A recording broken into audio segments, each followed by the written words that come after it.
G'day guys, welcome to Scotch Down Under. I'm Ken. And I'm the cue ball. And... No Scotty. He's at work. He's at work. So, and yeah, the stars did not align for the three of us to be together. next time. Yes. Today we're having some Glen Moray. Yes, I've always pronounced it Glen Moray because that's how it's spelt, but I thought exactly the same until I looked and it's actually Moray. yeah. Or Moray. Or Moray. Moray. Whatever.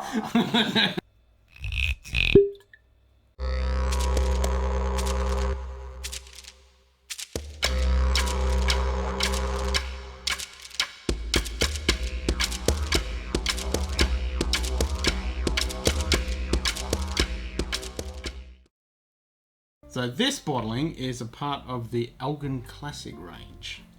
Yeah, so basically this is part of the core range, the standard classic, and then there's a port barrel, sherry barrel, Chardonnay, and a 12-year-old, and then there is this. Peated.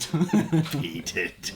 Of course, you know, us being us, we had to get the peated, really, didn't we? Yep, definitely. And then they have, their normal age-stated ones, so they've got their 12, 15, 18, but the 10-year-old... Oh, the 10-year-old fired oak. That's super cool. So it's basically, it's a marriage of effectively two different malts, but one's done in ex-bourbon and the other one's actually done in fresh oak. Yeah, it's been fired, which sounds awesome. It does. And then, of course, they have their private editions, the prestige editions, and there's special Edinburgh Rugby private, yeah, and there's a couple others you can actually only get at their shop, the visitor centre. Yeah. At the distillery. Yep. So it's a 40% NIS. We're assuming chill filtration and colouring, even though some websites do say it's not coloured, but it's a bit iffy. Speyside. Yep. Are we saying it Elgin or Elgin? Elgin, I think it is. Elgin, established in 1897. Yes, even though it was originally it was the Elgin West Brewery. Yes. Which was opened in 1830, and then in 1897 they converted it to a distillery. Yep. Which obviously we're happy about right now.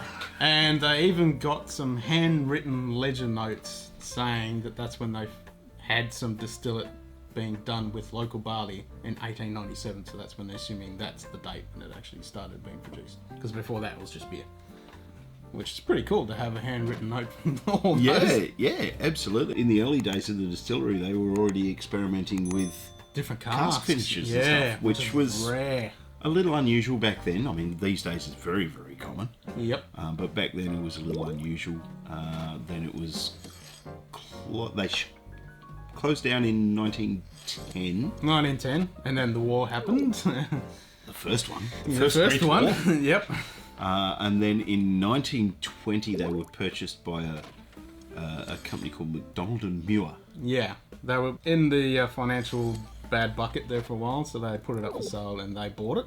MacDonald and Muir is nowadays, after rebranding in 96, is Glen Moray. Yeah, and then the Louis Vuitton Moët Hennessy buys Glen Moray in 2004, and then in 2008 they sell it to, I can't even pronounce this. They sold Glen Moray to I'm struggling with this. La Martiniquais, Martini Quays, one of those. Whatever.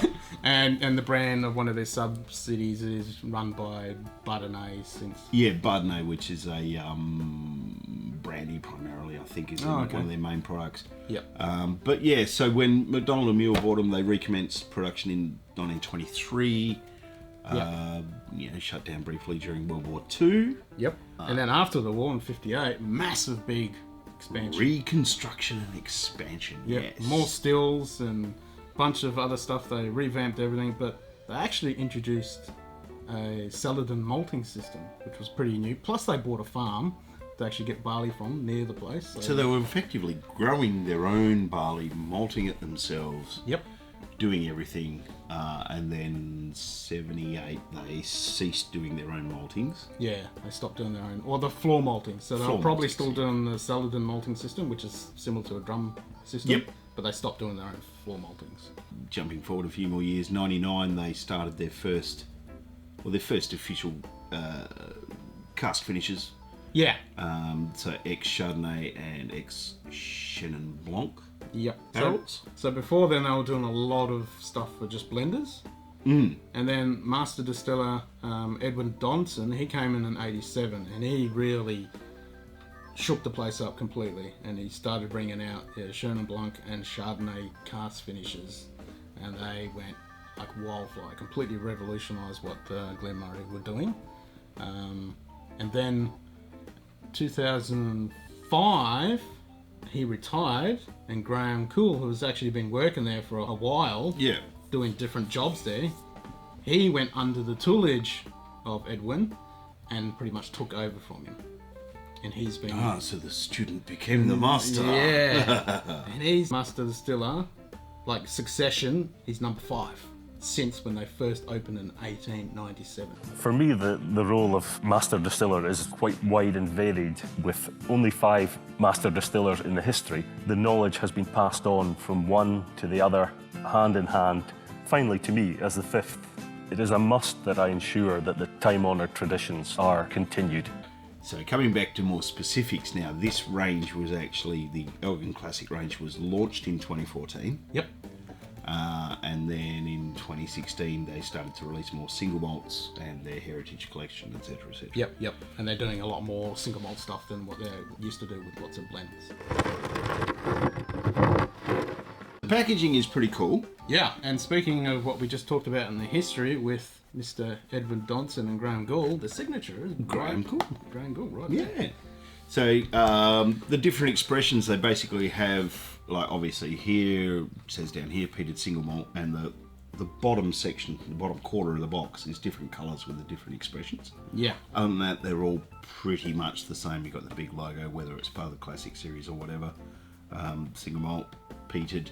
And I really like the blues. I'm a fan of blue, and I really like these 2 tones of blue. They're very nice. Of course, the packaging pretty much follows through onto the bottle, and yes, that's right. This is not our first attempt at this. I think this is this will be the 3rd time we've had a dream of this, because I brought this along to a couple of our little fireside sessions over winter, and I do remember it wasn't too bad. We said at the time we should do an episode on this at some point, and we're finally getting around to it. And the bottle shape is very iconic with Glen Moray, but it's also very similar to Old Pulteney, even though they have more. But it's very still-esque. Almost like some of the small medicinal vials and things. That you get as that's true. The old school ones, the little miniature ones where you actually snap the top off, and very similar to that. Yep. So it's medicine. Yes. You know, as soon as I poured it, I was getting some of that peat, but it's not a big, heavy, punchy, stringent. No, the whole time we're talking about it, you can smell the vapours, but there's not a real strong Lefroy, Ardbeg, smack in the face kind of peat. It's filling the whole room. It's a very earthy, herbal sort of peat for me. A typical Speyside kind of peat, yeah. But there's and we should actually do an episode about the different types of peat, because not only have you got regional differences in peat, but the layer of the peat that you actually take out of the ground makes a huge difference. Yeah, and like we've briefly touched on in one of our early Lime Burners episodes, you know, they're using peat from the Great Southern here in Australia, or the southwest of Australia, and that's more forest matter, not vegetable sort of thing. So, because this is all sort of peat moss and stuff. Yeah, so they say that the top layer is a lot more florally and vegetable, and as you go low down, it becomes more earthy and robust. And So yeah, it's a little bit earthy, but it's quite herbal, almost floral. Yeah, it's a combination of all those, isn't it? Oh, and there's a nice soft vanilla through that.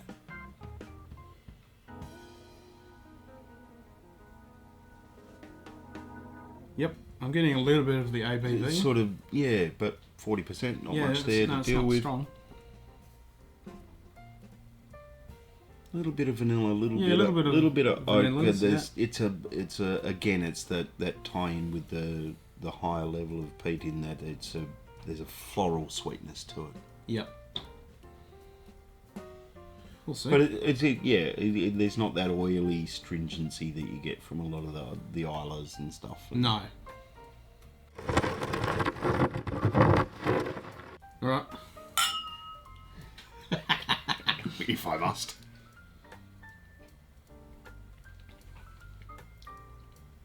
Again, there's that hint of the floral sweet. Even though it's a reasonable peat on the nose, I'm finding it quite soft on the palate. It is. It's there. Don't get me wrong, it's there. But yeah, again, it's sort of like that whole amalgam of the herbal and floral, and it's just very pleasant. Yeah, I'm getting a little bit of the alcohol. It's a little spiky towards the end of the palate. Ooh, a little peppery on the finish. Yeah, a little bit of pepper.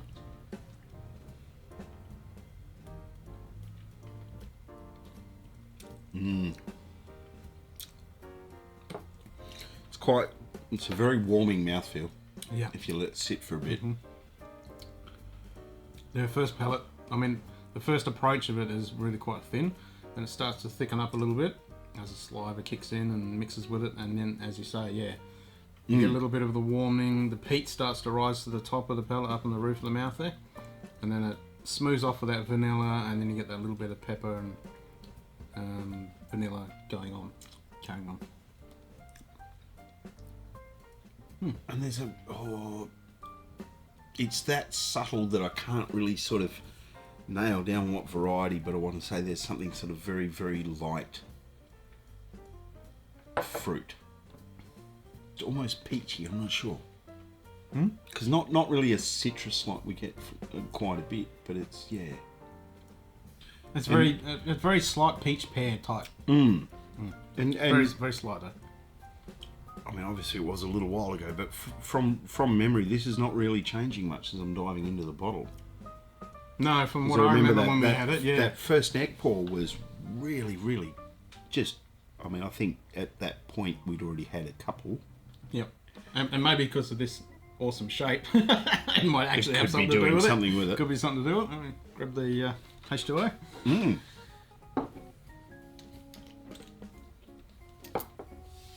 I'm going to add a bit in now. Let's see what happens.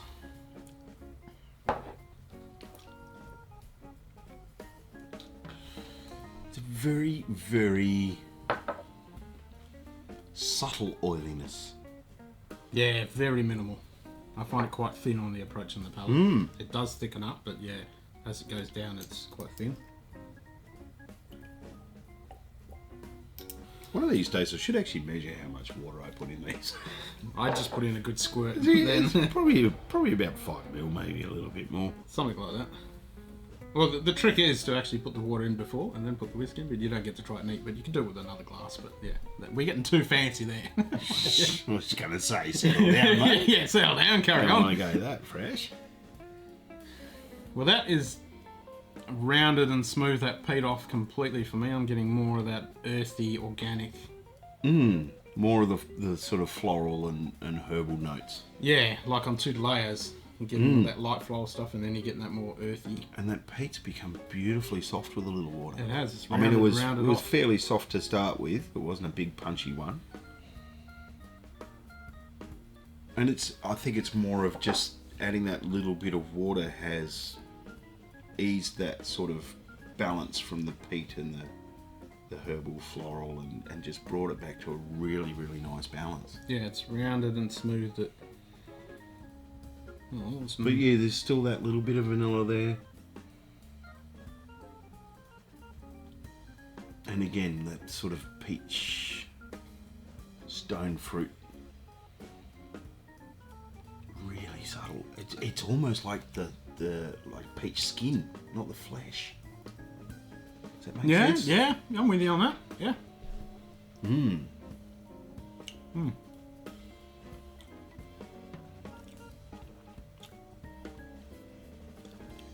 That really thinned it out for me. Getting a bit more oak. Yeah, I was just saying that there, as I swallowed it and it was sitting on the palate, I was like, nah, don't like this. This is really thin, really watery almost. But then that oak comes through and it's quite interesting. Like, And there's still that light peppery note on the finish, but it's not harsh. no. So yeah, the finish has really changed. But before that, nah, don't like it. But the finish, that's a lot more interesting. It's almost like a Yeah, it's almost like when you water it down a tad, it loses a little in the mid palate. yep. And the approach is just Not to say that turns me off doing it, because you know there's more coming through at the same time. Yep. But this tastes and feels like a different whiskey now. Yeah, I think if you were to put a neat and a watered side by side, you'd probably still pick up the same characteristics and stuff, but you'd think it was maybe a different expression. They kind of changed quite a bit.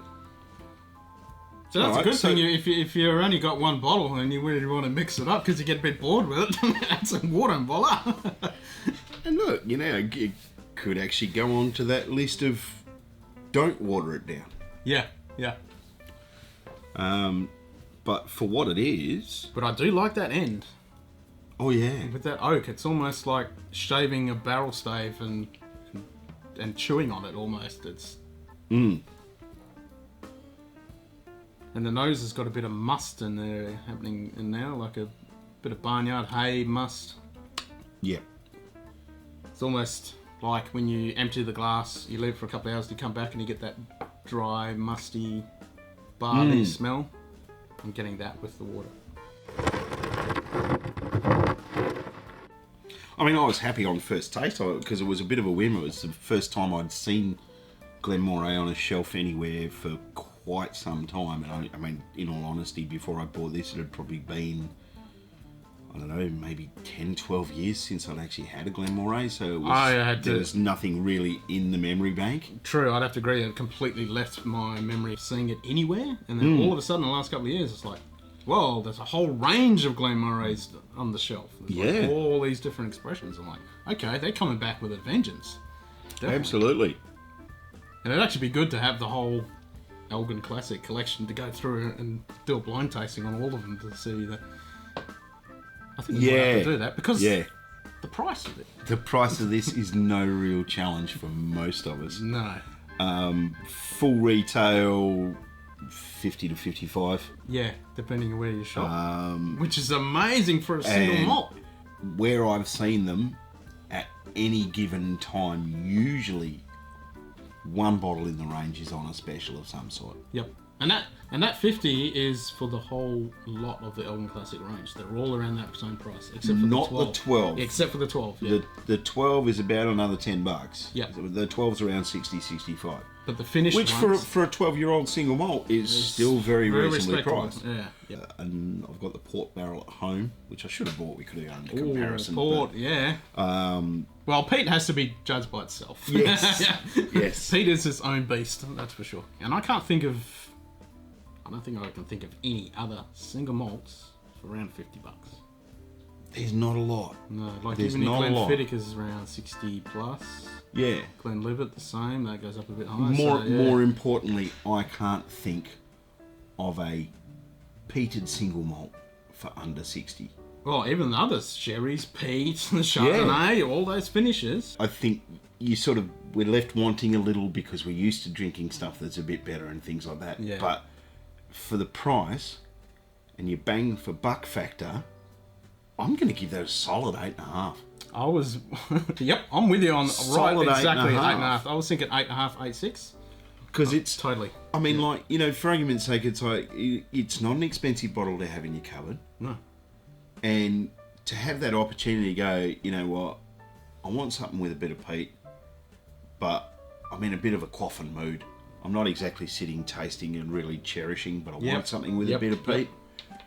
And on the other side of the coin, if you're pretty much new on your whiskey journey and you've just tried your typical red label and your Glen Shivers and your stuff like that, and you haven't gone into trying single malts, this is a really good price range. Plus, it gets to this range specifically gets to explore all these different finishes, and you go, "Oh, I like this port. I like the sherry. That now I can step up to something else and delve into that even further." Yeah, because look, there's quite a lot of them that, you know, a port finish, a sherry finish, or a peated, they're maybe going to charge you a little more. But for everything to be pretty much in that basic non-age statement range, for everyone, everything's line priced. Yep. You know, so you could do it. You could do a, depending how much you drink, you could do a weekly, monthly, yearly. Buy a bottle, try that one, and go, "Yep, I like that." Try the next one, next one, and see where you go from there. for a couple of $100, you're going to end up with 4 different styles of whiskey. Yeah. So you're going to get a straight single malt, port, sherry, peated for $200. Yep. Get And some because friends of around. the fact that, Good time. for want of a better way to put it, your base spirit is the same. Yeah. It's really going to demonstrate for you how much those different finishes Yep. can create magic. Yep. That's exactly right. So there we go. So there we go. We should get some friends, get together, buy a bunch of these, and sit down and explore some single malt whiskeys. Yes. Buy one each. Start with the straight classic, maybe the port, then the sherry, then this. Oh, that sounds like a great night. Absolute magic. And if you feel like splurging, get the 12-year-old as well and do a comparison between the straight non-age and the 12. Yep. Look at that. I think we'll have to do that, actually. That's a great night to sit around the fire and have all those expressions and see the difference. It's a plan. Yep. We'll make it happen. Yep. So, until next time, have a good one.